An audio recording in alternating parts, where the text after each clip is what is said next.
Je sais que vous êtes pressé, mais. Alors, le Chavetz Chaim, dont David vient de me rappeler que c'est la Iloula aujourd'hui. Il est Niftar comme aujourd'hui. Donc, on va étudier les Nishmato. Il s'appelle. Comment il s'appelle le Chavetz Chaim?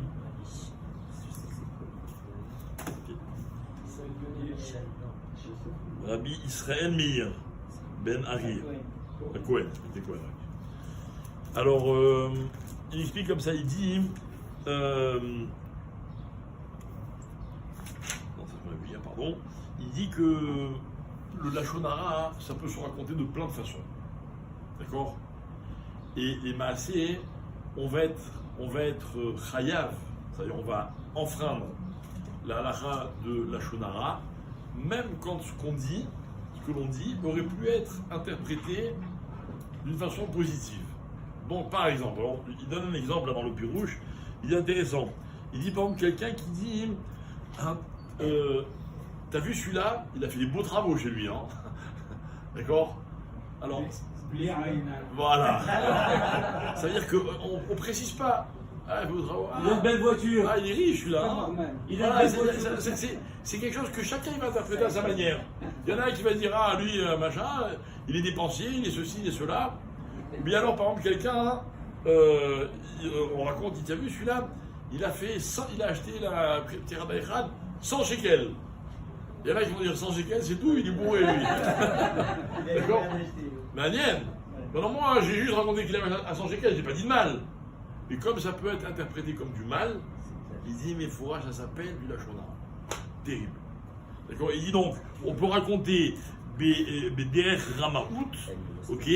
Ça veut dire quoi Bederech Ramaout? C'est-à-dire qu'on fait genre, on n'a pas dit du Lachon Hara, mais ça s'appelle du Lachon Hara.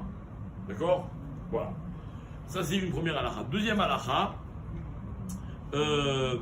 si par exemple je dis du Lachon Hara, et je sais pertinemment, ou bien il s'avère, que mon Lachon Hara n'a eu aucun effet. C'est quoi par exemple ça n'a eu aucun effet? On imaginez, je raconte du Lachon Hara à un tzaddik dans une synagogue. Par exemple, je raconte du Lachon Hara à David Benamou, tout le monde sait que c'est un tzaddik, etc. Et quand j'ai Lachon Hara sur quelqu'un de la synagogue, je sais pas par hasard, peu importe qui, ok, il me dit non, moi je suis pas Mekabel. Non, je te crois pas, c'est pas possible. Donc moi j'ai dit du Lachon Hara, mais c'est comme si personne ne m'avait écouté, puisque l'autre il n'a pas été Mekabel. Vous savez ce que ça veut dire Mekabel? Mekabel, c'est-à-dire que du Lachon Hara, si quelqu'un me raconte du Lachon Hara, et moi je voulais pas entendre du Lachon Hara, et je me travaille pour dire que je fais comme si on m'avait rien dit. Je rejette l'information. D'accord? C'est un effort, mais c'est possible. D'accord? Alors on dit, même si c'est urgent là, même si mon Lachon Hara n'a absolument aucun effet, ça s'appelle du Lachon Hara quand même. En vrai, c'est intéressant, c'est un peu archidouche.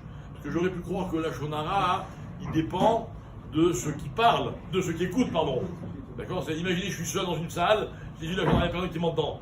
D'ailleurs, ça ne s'appellera pas du Lachon Hara.